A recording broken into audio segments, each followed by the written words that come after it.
All right, everybody. I'm so excited about my next guest. My guest today is Pete Wilson. He's a life coach. He's the former lead pastor and plant at Trust Point in Nashville, which is a quite large church. I got a chance to see Pete speak. It's been a couple months ago at an event I was at, and I immediately said to the person that we knew in common, I said, I need to have Pete on my podcast. And we made it happen within a couple months, Pete. So welcome. So glad you're here with us today. Awesome. It's an honor, Jason. I appreciate you allowing me to be a part of this conversation. Yeah. You can also probably tell from Pete's accent that he's not from New York like I am, or I'm actually originally from Minnesota. So Pete, where are you coming in from today? Nashville, Tennessee. I've lived here pretty much all my life.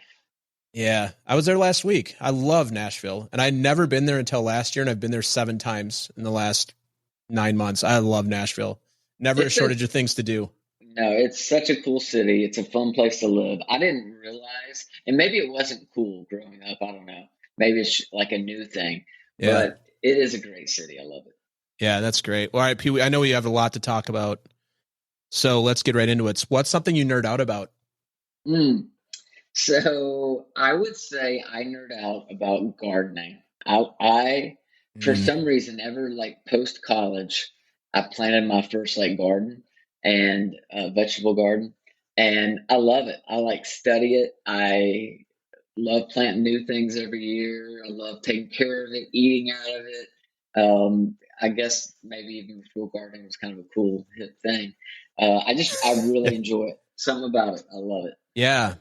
I'll have to connect you with my wife. My wife has always wanted a garden. This year, we live on a pretty big property upstate New York, and we went from no garden to literally this thing looks like a jungle now. We did the raised beds, and it's really her and my 6-year-old daughter and then her friend who's done it. But I looked over there the other day. I said, "What is that?" She's like, "Those are watermelons." I said, "But it looks like a jungle. It's crazy."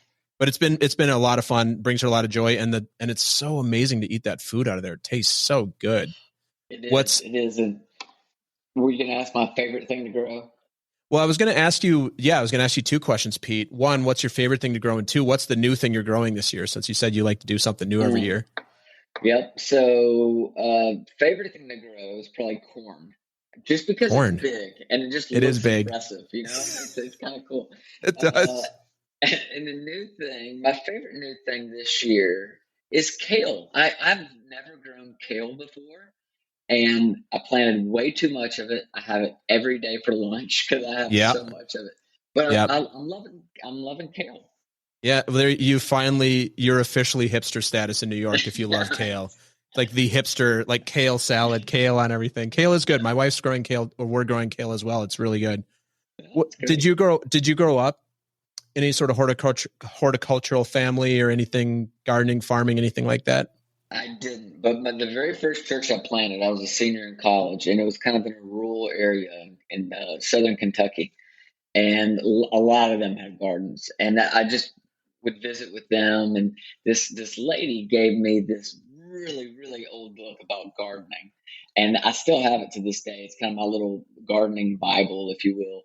And as long as I follow that book, everything I plant, like when I plant it, it always turns out great. So I don't know. I just kind of got the bug there in my early 20s, and I don't know. I really enjoy it. Yeah. Last question for you on gardening. How long is the gardening season in Nashville? So there's really 2. You can do like an early spring where you can plant your cold season things. For us, this would be like beginning of April, like potatoes, lettuce, carrots, all that kind of stuff. And then it kind of phases out, and then you get more of your summer stuff, right? So your corn, squash, tomatoes, all that stuff, it is great in heat.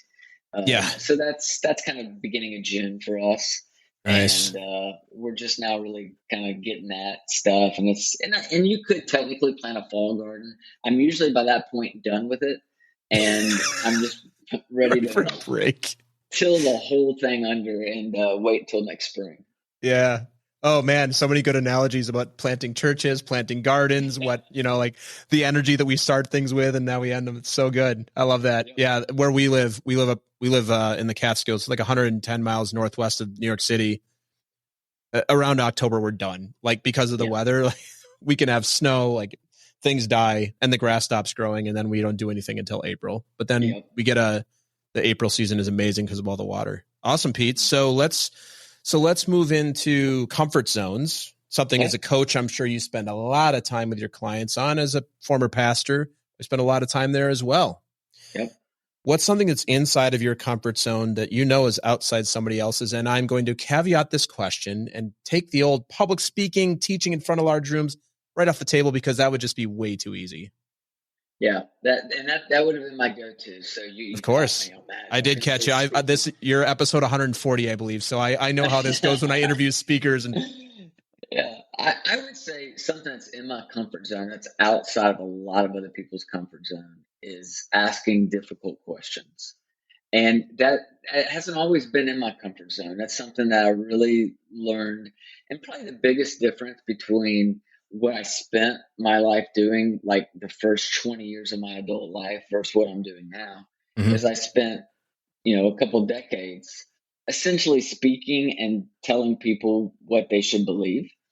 And now, actually, instead of speaking and telling them what to believe, I get to ask really interesting questions of people to make them think through their process and what's going on in their mind and their life. And I've become extremely comfortable with asking difficult questions and difficult follow-up questions. And I really enjoy the power of a good question. Yeah. And we were catching up. We're both coaches.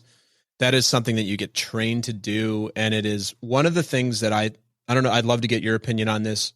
One of the things that I think is really lost in the marketplace around like what a life coach does or an executive coach, we're not necessarily teaching you anything. Yep. We're asking you questions that the way that I've been trained is like your clients actually know the answer. They're just either unwilling to admit it, or it's just inside of them somewhere. I'd love to know, because I'm always loving to get the cheat codes from other amazing coaches. What's an example of a difficult question that you've asked a client recently? I think one of the most difficult questions that I can think of most recently would be asking somebody, what are you tolerating right now in your life that you shouldn't be? And it's interesting because it's not always something that's bad. It's just something they're tolerating, something that it could be a relationship. It could be something inside of their work. It could be a habit. It's like, what are you tolerating right now that you shouldn't be? And what do you think you need to do about that? That's one of my favorite, difficult questions to ask. That's a great one. I like that too, because we all have things we tolerate, and many times those things we tolerate, they don't really serve anything we care about. It's purely tolerating. You have a much more gentle style than I do. I asked a question yesterday, when are you going to cut the bleep? Yeah, exactly. Which they're like, oh, I needed that. Yeah, it depends on the client. Some clients need to be spoken to that way. Others don't. God, I'm drawing a blank on his name. Tim Ferriss had him on his podcast a few times. I think he's done a lot of work with Tim Ferriss, and he had this, I'm just drawing a blank on his name, but he had this question that just got me. And he said that my coach asked me, what is it that you can own about how it's going for you? Ooh. I'm going to write that down right now. Yeah. I'll email you. Yeah. I'll email you separately with who it is, because once I remember it, it's just on the tip of my tongue. But that's a good one. It's like we always have some ownership in how it's going for us. It's never done completely to us. Yep. There's something we've done consciously or subconsciously. All right, Pete, I'm excited about this next one. Okay. So what's something that is outside of your comfort zone that is inside of other people's? I think, honestly, trying new things. As much as I push other people to try new things, step out in faith, take a risk, and I've taken many in my life, but it's never felt comfortable. I've never felt confident about stepping out, trying something. I know other people that it's like the air they breathe. It's like they take your Elon Musk, they just love trying anything and everything. And I wish I had a little more of that in me. But again, I think that's the power of a coach, because for me, I have coaches, Yeah. And that's where they really come into play. It's pushing me where I need to be pushed. And sometimes that's pushing me out of my comfort zone, trying something new, something that's not proven yet. And I think for a lot of my life, I've made it appear like I'm taking some big risk, but the reality is I knew. Like it was Mm, figured out in advance. I knew this was a safe bet. It sounded big. It sounded like, whoa, he's gonna what? But I knew that it was already pretty much in the bag. And so I'm really trying to yeah. find a way to get comfortable with being uncomfortable. But I'm not there yet. Yeah. Yeah. That sounds like a journey of a lifetime, most likely. Yes. Yes. So, Pete, as somebody who you're comfortable asking difficult questions, but you don't necessarily like to do the uncomfortable things. And as a father, you have children.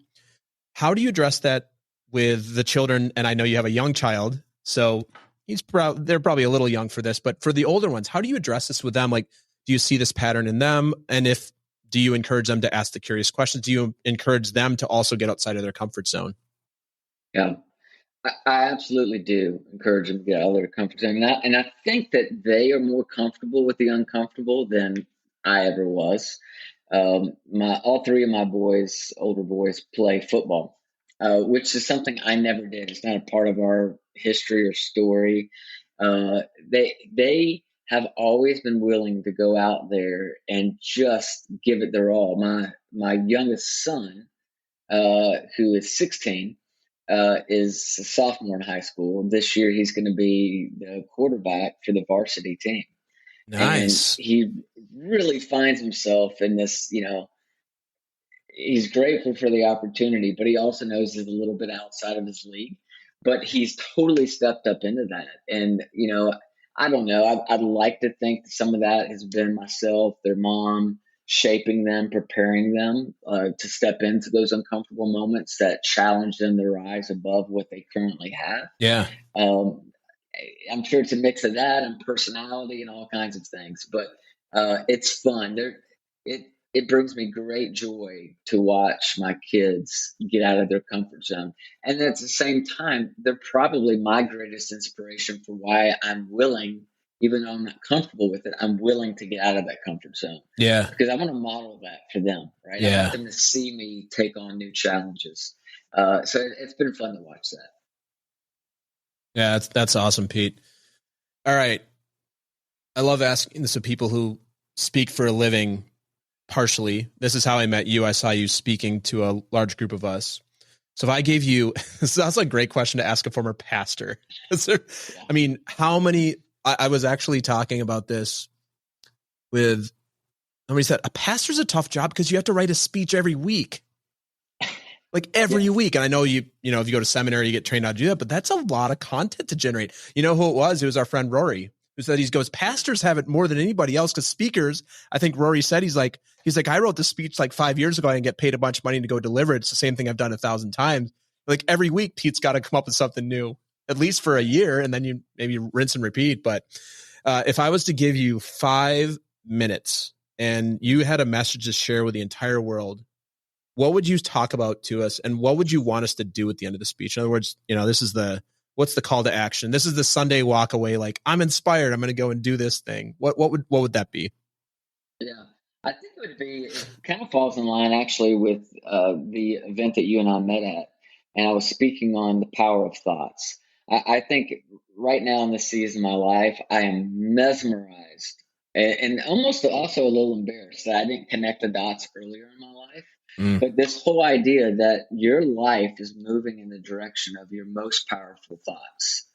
And so, what you think about yourself, what you think about other people, what you think about the world that you live in is crucial. It's so important. And most of us really don't take the time to think that we can create those thoughts. We think that we're almost like a victim of the thoughts that pop into our mind, when the reality is we absolutely have the ability to create the thoughts that we have about ourselves, about others, and about the world.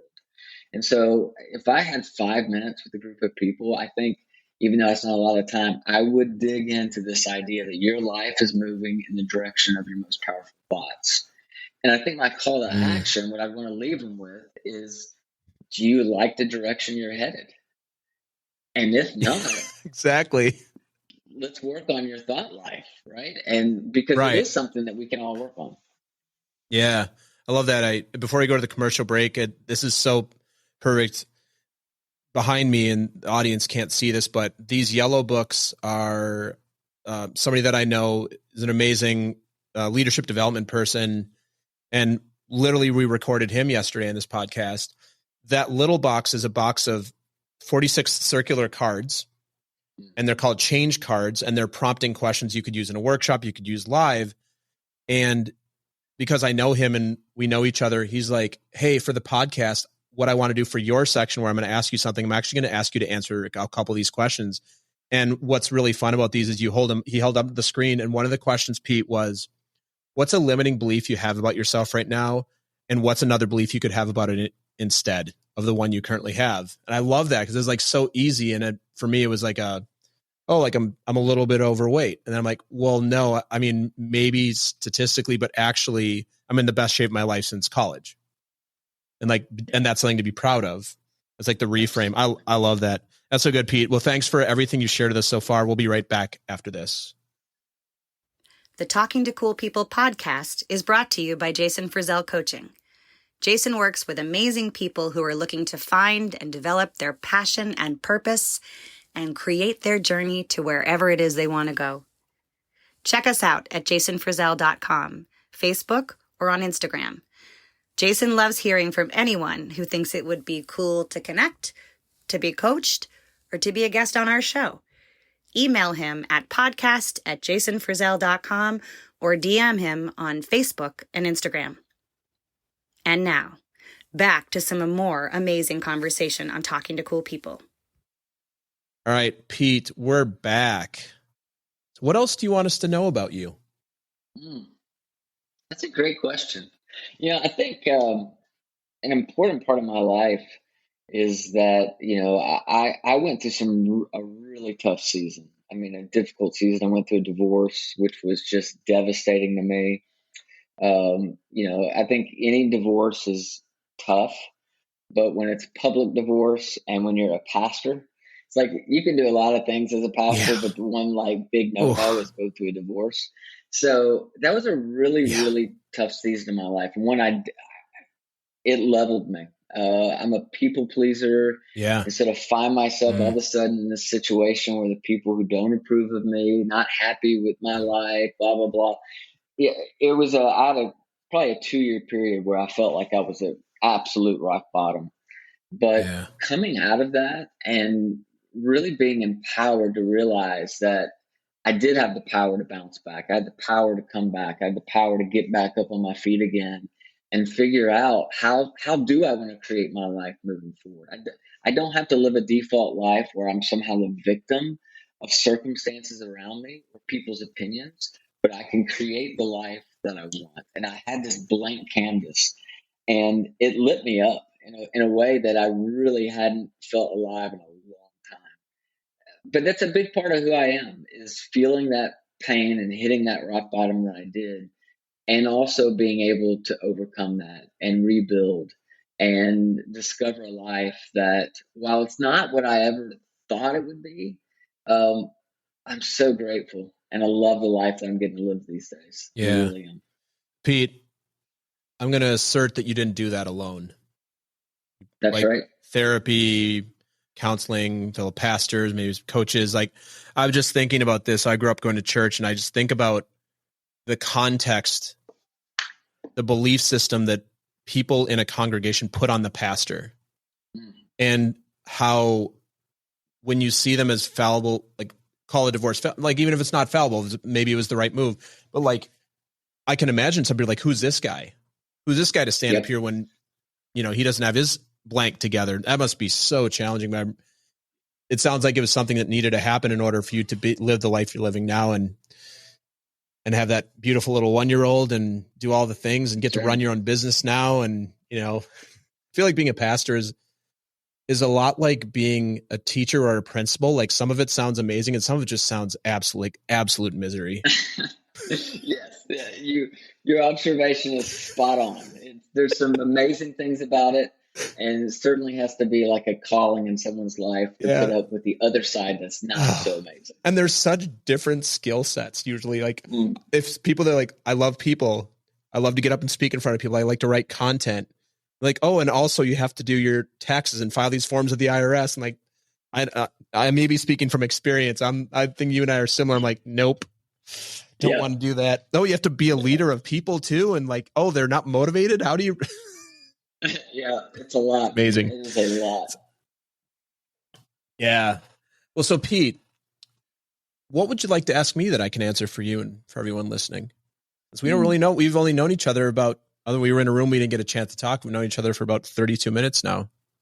Yeah. Well, I was going to ask you what you're tolerating that you shouldn't be tolerating. Oh, there you go. I love difficult questions. So. But I already used that one. Okay. So I'll give you an option. You can answer that question, or my other question would be, if you knew that failure was not an option. Yeah. What is it that you would try to do in 30 days? I'm gonna answer both. Okay. And by the way, good coaching, you give your client a choice, and I feel like I'm your client right now. Client choice. I'm going to start with the one. If I knew failure wasn't an option, I would figure out how to be the lead guitar player in a Grateful Dead tribute band. That's awesome. I mean, I would like to be the lead guitar player in Dead and Company, although I think John Mayer probably likes that gig. Yeah. But Bob Weir, if you're listening, Bob Weir, the people who manage Dead and Company, if you're looking for somebody, I can't guarantee the same skill level or the level of fandom, but I will give it a run. But as you heard, Pete said, if failure was not an option, there you go. That's so that one's actually, yeah. Quick story. Yeah. I have this ongoing dream. I have it at least once a year where I'm the lead guitar player for Taylor Swift. And I'm on stage and I know in the dream that I can't play guitar, but I'm playing guitar and it sounds awesome. And and why Taylor Swift? I have no idea, but I have this dream about once a year. So I get it, man. I get it. Pete, I think you need to be paying attention to what the messages are coming into you. We'll have you back on next year. You'll be like, Jason, guess what? I just played with Taylor Swift. And you don't, but the thing is, you don't play guitar, or you do play guitar? Living in Nashville, I cannot say I play guitar. Yeah, I know right. About 4 or 5 chords. That's it. So you play like Taylor plays. It makes a ton of sense. Exactly. Yeah. Throw a capo. Play all of her songs. Yeah, exactly. You can definitely play a song. Oh, that's a funny dream. I've never had that dream. But yeah, so that's the answer to that one. What am I tolerating in my life? Man, there's a lot of things. The first thing that really comes to mind, and this is going to be a very elevated coach answer because I've actually addressed this with my coaches. For me, there's such a fine line between resignation, obligation, empowerment, and commitment, and how those things are constantly fluctuating. Like there's some things like this podcast is, I am committed to it and it's empowered and I love it. And I will never stop doing it until I feel like I can't do it anymore, but I'm committed to it. There's other things that I am responsible for. And this is really more in the work, like obviously I'm a family person too. So there's things I'm responsible for, but I take that responsibility seriously and I like it most of the time. There's some things in my business that I just feel like I'm committed to. And I'm like, this is purely an obligation. I don't want to do this thing. And I'm tolerating it because I'm from Minnesota. If you want to talk about people pleasing, we can have a whole long conversation about that. Where I'm like, I committed to this thing because it felt like it had to get done. And now it's something that takes up time and energy and emotional energy for me. And I don't see the value in it. And I'm also, just to admit, I'm not willing to look for the value in it. Like somebody's coaching, like, well, is there value in that? I'm like, maybe, but I have a lot of other values otherwise. So there's certain things I should just really just straight up cut, like obligations that I don't feel fulfilling, but I'm also somebody I like to do a lot. And so, yeah, I tolerate overcommitting, which leaves me in a place of I'm reliable to get it all done. I love I love this. Pete now has his I feel like I'm in a coaching session. Pete's got his active listening face on. I love it. I feel like I'm in a season of my life where things are popping for me. And as we talked about before you pressed record, And some of these things just don't serve what I'm up to, period. Like, why am I the VP of this club that like doesn't provide me anything and just is work? So yeah, that's the main thing that comes up for me is I'm just tolerating a few things in my life. I'm like, this is not important. It doesn't affect my family. I don't see it as valuable for my business. It's not really valuable for my health or any part of my well-being. It's just a thing that I said I would do. So now I'm going to do it, which is how I was raised in a good way. Like person of integrity, person of commitment.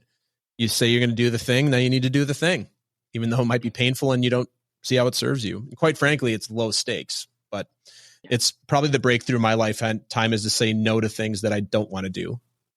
That's right. Yeah. It's because that's been a valuable mechanism for a lot of my life. I was in sales and I was like, did sales engineering work, which is I'm the guy that everybody comes to when they have questions about stuff. And I'm the yes man and be like, yeah, we'll figure it out together. But I don't need to be that person anymore in a lot of places, spaces I play in. That's right. That's good. All right, Pete, we got to do a whole nother episode where we coach each other. We'll do a coaching demonstration. That was good. No, Great question. I have so many follow-up questions. I know you do. I'm looking at your face. You're like, so what are you doing after this podcast? I'm very curious. That's great, Pete. Awesome questions. Thank you so much. Pete, what are you passionate about? I think right now my family. I'm in such a neat place where I've got these 3 older boys who are growing into young men in many ways. And then I have this little baby girl who's 1. And it's such a gift. You and I were talking a little bit off the podcast just about, being an older dad. I'm definitely an older dad. And, but with that comes a wisdom, right? And because of my boys, I was in a season of my life where everything was about building and going and traveling and speaking. And at the same time, I was always wanting them to be at the next stage too. When are you going to walk? When can you ride in the front seat? When can you walk with me and I not have to carry you? And I'm not that way at all with this little girl. That's great. I know she's going to hit all those marks and she's going to do that on her own. I don't need to wish away the moments. I've learned a presence of just being there. And I'm really passionate about that. I'm passionate about getting it right with my boys. I'm passionate about getting it right with this little girl. And that's probably what lights me up more than anything these days is strategizing around and planning around, carving out lots of time to just kind of invest in them. I really believe that their contributions to the world are going to far outweigh any contribution I've ever made. So my wisest investment these days is pouring into them. So that's what I'm passionate about. Yeah. I was thinking about your youngest son, who's the quarterback, and I'm a Vikings fan. So I was going to say, if you sense that he's got some real talent, please continue to invest. And then we'll see if we can, depending on the year that he comes out in the draft, I'd love to see him in a Vikings uniform. There you go. I would be happy to see him in any uniform. So sure, that sounds good to me. Even the Jets. I'm going to say it. Even the Jets. I'll support him wherever he goes. Yeah, exactly. Well, the Jets currently have a Wilson at quarterback. Zach Wilson from BYU. True. Yeah. True. That's cool. Well, I will tell you, you're in for a treat as the daddy of a daughter. My daughter is the oldest one. She's 6. We have an awesome she's so much fun now. Just there's something really special about like the John Mayer callback, like fathers be good to your daughters. There's something really, really special about that relationship. And, it's gonna be a lot of fun. I'll bet your boys must just love having a 1-year-old little sister. That must just be what a cool experience for them.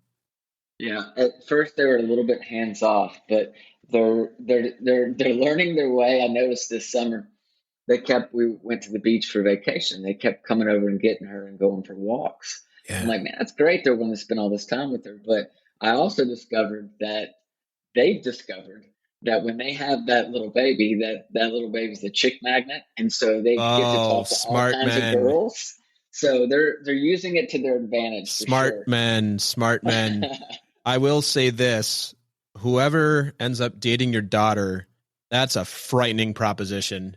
I'd be like, hey, we can go on a date. By the way, I have 3 brothers that are like in their 30s. One of them is a football player, just to let you know ahead of time. And my dad's a coach, so he's probably going to have a lot of questions for you. Yeah, we've got a great setup to interrogate Oh, and and scare the fire out of any boy. that's amazing. So, Pete, I think you may have just answered this next question, but I'll ask you anyway. What's the thing you're most proud of? Mm. It probably would be my kids. Yeah. I would put that at number one. But I just talked about them and why I'm proud of them. I think behind that, I would say looking back on my season of just being rock bottom and believing, even in the midst of all that, that there was a way out, that I could get through this, that there was hope, that anything's possible. Lots of the messages that honestly for years I told other people, but I don't think I'd ever let it move from my head to my heart. So I Yeah. believed it to be true for everybody else except for me. Yep. And so to get to a place where I could actually internalize that message and believe it for myself, I'm really proud of that. And you already alluded to this, but there were a lot of people in my life who believed in me when I couldn't believe in myself. Sure. And I don't think I would have gotten there without them. No. But I'm really proud of the work I did in those years, to really learn who I was, learn from mistakes, and then take that pain and create a purpose out of it to help other people. Yeah. Nice. So, Pete, what's something that you're afraid might actually be true about you? I think that's a great question. It might be one of my best favorite questions I've ever been asked on a podcast. Um, I would say I'm afraid that I might be an introvert. So my whole life, I've thought I was an extrovert, and I think I'm learning I'm not. I'm actually an introvert that has been posing as an extrovert all these years. So It's great. like the more tests I take and things, I'm like, I mean, I love people. I love being around people, Yeah. but I'm learning how important quiet time is for me to like re-energize and recharge. And I don't know. I probably thought for about 40 years I was an extrovert, but I'm afraid that the truth is I'm an introvert. Oh, Pete, that's so funny. I was going to say, well, nothing has you want to rest and recharge by yourself, like being a dad in his 40s with a 1-year-old as well. You're like, I've had enough of people, including my own kids. I need to get away. Oh man, and space. I have no space. Like I had all Yeah. this cool space, and like if I pan this camera in any direction by 1 foot, you're gonna see nothing but toys. It's like I can't find a crevice in this house that I can say that's Great. my space. I It's love that, all Pete. That's so good. It's like we're getting the Instagrammable version of you, the podcast version of you. That's so good. It's like, yeah, because you see all these, is like how we know each other is through Brand Builders Group, and we know some mutual people there. And, it's like how do you present yourself to the world? And you're like, and I'm like, wow, this looks like a really nice background. The house looks great, natural light. You're like, right. And then there's like toys that I stepped on literally 1 foot from the camera. That's how our living room is now too, especially with a 1-year-old boy. I don't know if you probably remember this, dude. He just like takes everything out and he's like, oh, I'm bored of that in like 10 seconds. It's the worst.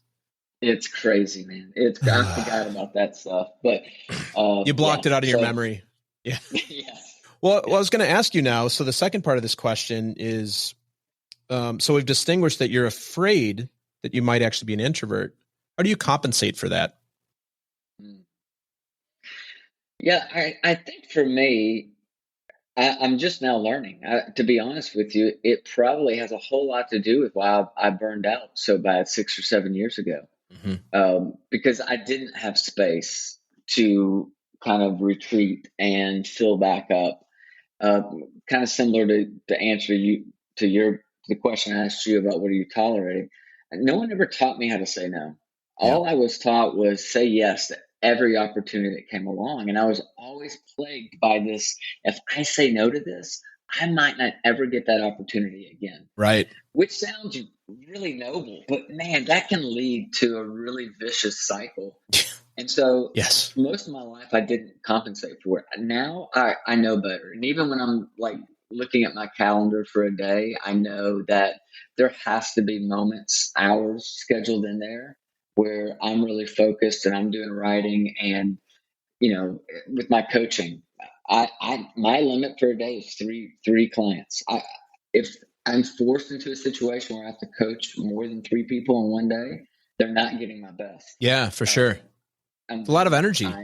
It is a ton of energy, and I take it really seriously. I pour myself into that. Yeah. But now I'm learning to listen to my mind, listen to my body, and really make sure I schedule those breaks in there so that I can recharge, so I can be around a person or a group of people and have a full tank of energy. Yeah. I love that. Yeah. There's such a lesson in that, especially with service providers where you're going from call to call to call. Like I had a call before this podcast. I have a call after this podcast. I know you said you have something top of the hour here too. It's just go, go, go. How do you like represent yourself, especially when you're doing different things? They call it context shifting. My business is filled with context shifting. And that's the other thing I'm tolerating. I'm going to go back and answer this for you. And maybe, like you can send me a contract at the end of this podcast for this session. But one of the other things I'm tolerating is not implementing things I know to be definitely best practices. Like I'll give you an example, 50-minute coaching sessions, not 1 hour, because from call to call, I end up forgetting what I talked about with that client because I don't have any space between them. Like that all blends together. And that's just a small tactical example, but I could point at a whole bunch of different places where that's a thing. Very cool, Pete. Very cool. It sounds like, well, I am 100% extroverted on Myers-Briggs, so I don't think I will ever relate as an introvert. Me, like I said, I was in Nashville last week in a room with brand builders. We had 50 clients and, mutual friends and like 8 other people. And I'm like, this is just heaven. I'm like, can we go till midnight? I'm happy to keep working here. No problem. Like a lot of people are like, oh, it's tiring. It's a lot to output. I'm like, yeah, for some people, not me. I'm loving it. Yeah. You want to go out for drinks, you want to go have dinner, you want to keep doing the work. I'm good with any of it as long as we spend time together. Yeah. Very nice. And if it was me by 9 p.m., right, you guys would be, where'd Pete go? He just walked out. He just left. You're smart because you don't say goodbye because then you get, oh, Pete, let's give you a hug. Let's say goodbye. And you got to make the rounds. You're like, nah, I'm out. I'll see you in the morning. Yeah, just disappear. That's good, Pete. So as we start to wrap up here, I just have a couple more questions. So how do you see the world?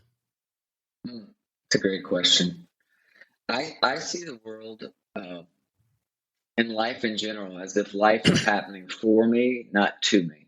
Yeah. And when I was talking earlier about the power of your thoughts and your life direction, your life moving in the direction of your most powerful thoughts, you can, through your thoughts, create the world that you live in. It doesn't necessarily change the events, but it changes how you perceive the events, right? So I can wake up every day and say, the economy's terrible, politics is out of control. I could go down to gas prices or, whatever. Yeah. Or I can choose to say, you know what? I love this world that I live in. I think that things are happening for me, not to me. I believe this is my personal convictions that I live in a world underneath, the reign of a friendly God who wants good for me. You know, and that I believe in this world, most people are trying their best. And that, again, that just changes the way that I interact with the world as it unfolds around me. And it's been a really powerful exercise. Yeah. Do you know the Michael Beckwith's four stages of consciousness? Have you ever heard of this model? I don't think so. Yeah. I'll just mention it really quickly. It's stage 1 is to me. So like what you said, like life is being done to me. The world is done to me. Stage 2 is by me. So it's where I have it's just complete control. So this is also, it's a spiritual model. So if you take it into Christianity, you can see how this lines up. This can also be used outside of pure spirituality. By me is like Pete is the master of his domain, which I think most of us would agree. Like we're not the only master of our domain. Stage 3 is through me, which is the spirit or the universe is working through me. And then stage 4 is as me. And I think as me is the thing when people realize their life's mission, as in brand builders, we talk about like, what's the thing you want to be known for? What could you spend the rest of your life talking about, the rest of your life doing? That's the as me. It's like, what are you actually here to do? And do that where you actually inhibit what you're meant to do here. So it's just, it's a cool model to take a look at. I love that. Very nice, Pete. I wrote those down. That's really good. Yeah. And well, it's a great place as a coach a client brings a problem or they bring a challenge to you, as they do as coaches. Like, hey, like where are you looking at this from? Sounds like, and they have a reflection for you, Pete. It sounds like this is being done to you. Yeah. Is that how it lands for you? Oh yeah. How do you want it to go? Right. All right, Pete. So how can people connect with you and find you and all that good stuff? I'm really bad at that. But I will say the easiest way is just go to petewilson.co. We couldn't afford petewilson.com. I can imagine. So we just got the .co. So petewilson.co. And you can find pretty much everything there. On Instagram, it's P Wilson. You can find all about the coaching stuff on the website. We do a weekly podcast. My wife and I do. We also do a family vlog, which is a lot of fun. But you can find all that stuff there. And I love connecting with people. Yeah. Let me know how you heard about it. And it's a lot of fun to be on this adventure. Yeah, that's awesome. I will give a plug for you, as I followed you and I saw you speak. Family's very adorable. So if you like adorable family stuff, you get like these 3 big old boys, and then you have like a little girl. It's great. We'll put all that in the show notes. No reason to need to write that down, especially if you're driving. Do not take your hands off the wheel. All right, Pete, I'm so glad we made this happen. So glad we got connected in Nashville. Now, a tradition on the show is some short and sweet, and you mentioned Instagram worthy words of wisdom. Short and sweet. What do you have for everybody listening? I just posted something on this idea this morning, actually. I came across a quote somewhere. I can't remember. It might have been on Instagram. Who knows? Where it said, if you want to build a better future, you need to have a better past. And the idea, at first I was like, well, because we tend to view our past as if it's concrete, right? Right. You can't go back and change That's what came up for me when you said that. I was like, exactly. And that's what jumped out at me when I read that quote. Yeah. But the idea behind it was, while you can't change the past, you can change the way you see the past. How do you view the past? What did you learn from that? If you're always looking at your past as if it was a negative thing, all these bad things that have happened to you. But what if you just twisted that a little bit? And if you want to have, because for most of us, our past is not our past. Right, our past is still impacting our present. Yeah, of course. In a negative way. Yeah. So for me, it's just about, all right, how can I look back on my past, reframe that, view it, see what I learned from it, stop seeing stuff from the standpoint it was all a failure, they were all learning opportunities. And so when you look at it that way, I think you can actually redeem your past and use it for good in the future. I love that, Pete. Well, again, thank you so much for being on. Best wishes to you and the rest of the family. Keep doing what you do out in the world. I know you're making a huge difference, and look forward to seeing you in Nashville or somewhere else again sometime soon, and see you live. I love that, Jason. Thanks so much. Thanks, Pete. Thanks for on. Thanks. Thanks for listening to another episode of Talking to Cool People with Jason Frizzell. If you enjoyed today's episode, please tell your friends. Follow us on Instagram and Facebook, and give us a shout out, or take a moment to leave a review on iTunes. If something from today's episode piqued your interest and you'd like to connect, email us at podcast@jasonfrizzell.com. We love hearing from our listeners because you're cool people too.